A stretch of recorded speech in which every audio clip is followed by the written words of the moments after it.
Hello everyone, आज हम think like a monk book की समरी को डिस्कस कर रहे हैं जिसमें हम चैप्टर 6, चैप्टर 7 और चैप्टर 8 डिस्कस करेंगे। So let's begin. चैप्टर 6 है हमारे नॉर्मल रूटीन के ऊपर कि हमारा नॉर्मल डेली रूटीन कैसा होना चाहिए। इस चैप्टर से हम 9 पॉइंट्स डिस्कस करेंगे। सबसे पहला पॉइंट है कि गेट अप अर्ली, सुबह जल्दी उठना चाहिए। सुबह जल्दी आराम से उठने के लिए जरूरी है कि हम एक दिन पहले जल्दी सोए। हमें अपना इवनिंग का रूटीन इसी तरीके से बनाना है कि सुबह हम जल्दी उठ सकें। अपने माइंड को हमें एक दिन पहले ही सेट रखना है। दूसरी चीज जो इसमें ध्यान रखने वाली ये है कि हमारी जो बॉडी है, जब हम रात को सोते हैं तो ह्यूमन ग्रोथ हार्मोन को रिलीज करती है, लेकिन ये हार्मोन की जो रिलीज होती है वो 10 से 12 बजे के बीच में ज्यादा होती है। अगर हम इस वक्त में जाग रहे हैं तो हमें वो ह्यूमन ग्रोथ हार्मोन HGH नहीं मिल रहा, इसलिए ये जरूरी है कि हम 10 से 12 बजे के बीच में सो चुके हों। सेकेंड पॉइंट जो इस चैप्टर से है वो ये है एक दिन पहले ही सारी टू डू लिस्ट, जितने भी काम हमें नेक्स्ट डे करने हैं उसकी लिस्ट को प्रिपेयर कर लें। सेकेंडली, जो भी कपड़े हमें नेक्स्ट दिन पहनने हैं वो कपड़े भी हम पहले से ही रेडी कर लें, क्योंकि ये दोनों ही डिसीजंस हमारी एक सर्टेन अमाउंट ऑफ एनर्जी को लेते हैं। अगर हम डे के स्टार्ट में ही ये डिसीजंस लेंगे हमारी काफ़ी एनर्जी इन डिसीजंस को लेने में ही चली जाएगी। इसलिए इट्स बेटर कि आप इन्हें एक दिन पहले ही प्रिपेयर कर लो, जिससे आपकी नेक्स्ट डे वो एनर्जी कंजर्व हो जाए। थर्ड पॉइंट है कि उठते ही अपना फोन चेक नहीं करना चाहिए। जब हम उठ रहे हैं और अपने फोन्स को चेक कर रहे हैं तो इमीडिएटली हमारे पास बहुत सारी इंफॉर्मेशन, रैंडम इंफॉर्मेशन आ रही है। हमारा माइंड रिलैक्स होने की जगह पर बहुत सारी इंफॉर्मेशन से क्योस में हो जाता है। इस इंफॉर्मेशन में कुछ इंफॉर्मेशन टेंशन और स्ट्रेस का सोर्स भी हो सकती है। अगर हम अपना डे का स्टार्ट कर रहे हैं और अगर हम अपनी डे का स्टार्ट इस तरीके से कर रहे हैं तो हम नहीं एक्सपेक्ट कर सकते कि हमारा दिन अच्छा होगा। इसलिए जरूरी है कि हम अपने डे को रिलैक्स्ड वे में स्टार्ट करें।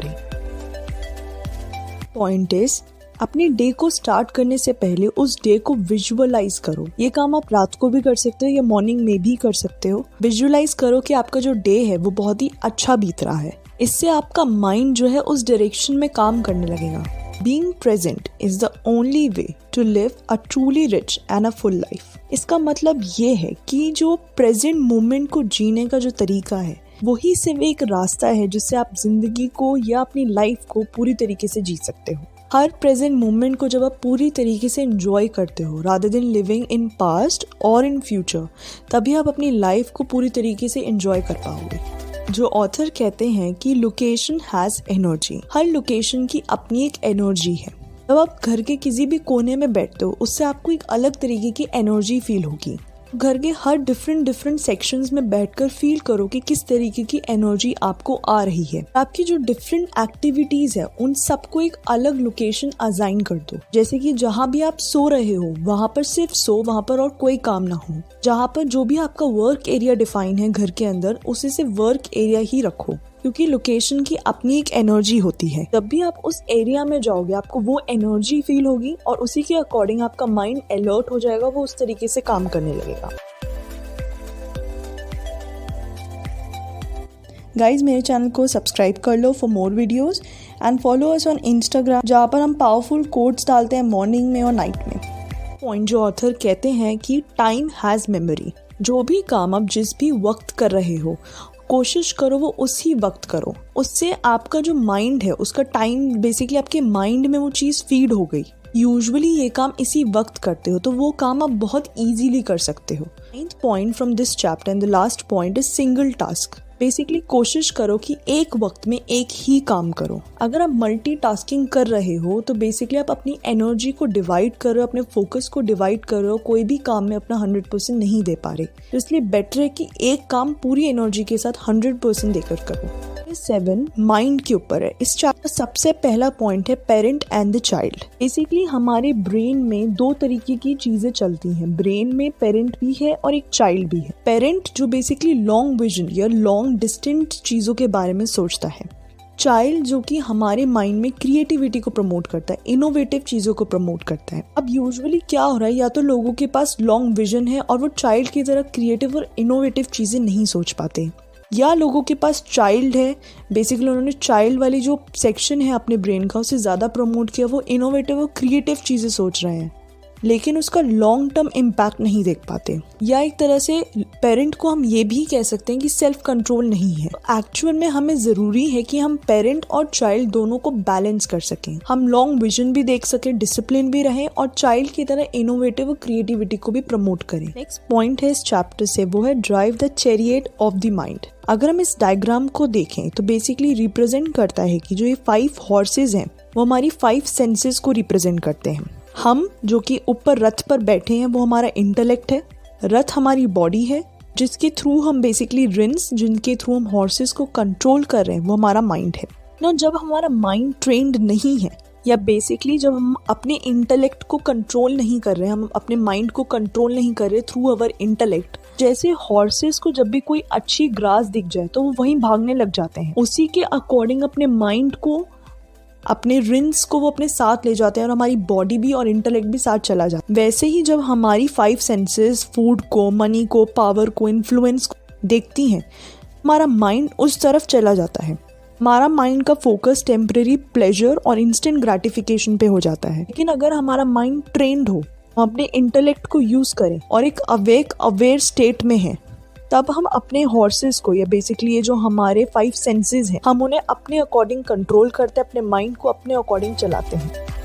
पॉइंट है इस चैप्टर से द स्टबर्न सबकॉन्शियस। हमारी पुरानी प्रोग्रामिंग की वजह से कभी कभी हम कुछ चीजों का ऑटोमेटिक रिस्पॉन्स दे देते हैं। हमने वो चीज सोची भी नहीं होती, हम एकदम से हमारे पास जवाब आ जाता है जो कि सही भी होता है और कब ज्यादातर केसेस में वो गलत ही होता है। जैसे कि ऑथर एग्जांपल देते हैं कि कोई आपको कह रहा है कि आप बहुत अच्छे लग रहे हो, लेकिन आपके अंदर सबकॉन्शियस आपको कह रहा है कि तुम अच्छे नहीं लग रहे हो। ये पर्सन सिर्फ अपने आप को नाइस दिखाने के लिए तुम्हें ये कह रहा है। हमारा सबकॉन्शियस ऑटोमेटिक प्रोग्रामिंग जो चल रही है उसे रिप्रेजेंट कर रहा है। जरूरी है कि हम इस प्रोग्रामिंग को ठीक करें, अदरवाइज ये सबकॉन्शियस माइंड हमें सक्सीड नहीं करने देगा, हमारी पुरानी प्रोग्रामिंग हमें सक्सीड नहीं करने देगी। इसलिए 4th पॉइंट है invest in the conscious mind, क्योंकि जो प्रोग्रामिंग है वो कॉन्शियस से ही सबकॉन्शियस में गई है। उसे ठीक करने के लिए हमें कॉन्शियस माइंड में ही इन्वेस्टमेंट्स करनी होंगी। जैसे कि ऑथर एग्जांपल देते हैं कि अगर आपका माइंड ये कहता है कि आप ये नहीं कर सकते, यू कांट डू दिस, तो अपने आप को खुद कहो कि you can do it, you have the ability, you have the time.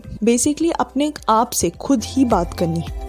Number 8 is about ego. सबसे पहले ऑथर डिस्कस करते हैं कि डेफिनेशन क्या है रियल और फॉल्स ईगो की। तो ऑथर के अकॉर्डिंग फॉल्स ईगो है जब आप प्रिटेंड करते हो, अपने आप को सबसे ज्यादा इंपॉर्टेंट दिखाना चाहते हो, अपने आप को सबसे ज्यादा सिग्निफिकेंट दिखाना चाहते हो और ये दिखाना चाहते हो सबको कि आपको सब कुछ पता है। जबकि रियल ईगो ये है कि आप बहुत ज्यादा अवेयर हो, अवेक हो, अपनी रियलिटी को देख रहे हो, रियलिटी जैसे है आप उसे वैसे ही देख रहे हो, ये आपकी रियल ईगो है। अगर हम एक स्टेप फर्दर जाते हैं, ईगो को एक्सप्लेन करते हैं, तो हम जानते हैं कि ईगो ये है कि हम दूसरों को ये दिखाना चाहते हैं कि हम दूसरों से बेटर हैं, हम दूसरों को ये प्रूफ करना चाहते हैं कि हम दूसरों से सुपीरियर हैं। अब इस चीज को प्रूफ करने के लिए हम किसी भी हद तक चले जाते हैं। तो इसलिए इस चैप्टर का जो नेक्स्ट पॉइंट है वो है ईगो मेक्स अस लायर्स, क्योंकि हम अपने आप को सही प्रूफ करना चाहते हैं, अपने आप को सुपीरियर प्रूफ करना चाहते हैं, चाहे उसके लिए हमें झूठ बोलना पड़े तो हम झूठ भी बोल देते हैं और अपने जो ओरिजिनल सेंस है, जो हमारी ऑथेंटिक पर्सनैलिटी है, जो हमारी ओरिजिनल पर्सनालिटी है, उसे हम कभी भी प्रेजेंट नहीं कर पाते। नेक्स्ट पॉइंट है कि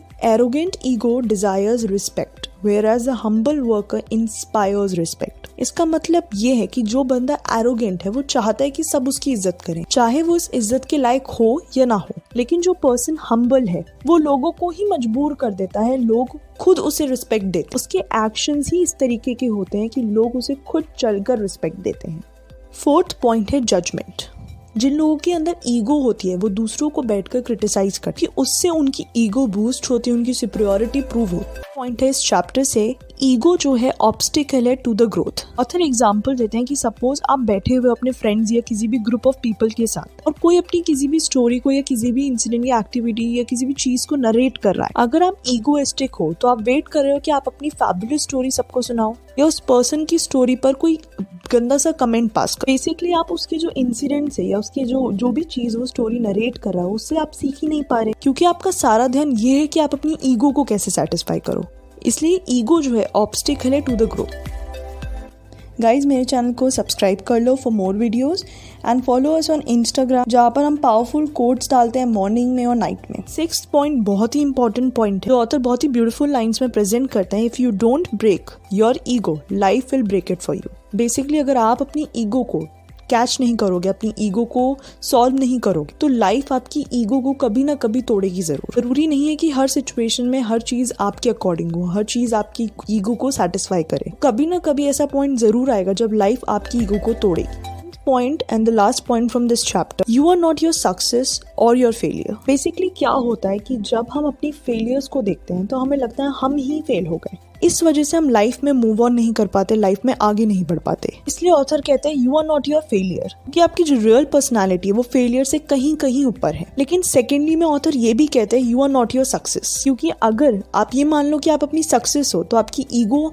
बीच में आ जाएगी। इसलिए ईगो को कंट्रोल में रखने के लिए you are not your success statement बहुत ज्यादा इंपॉर्टेंट। बुक के लास्ट 3 चैप्टर्स हम नेक्स्ट पार्ट में डिस्कस करेंगे। Thanks for watching.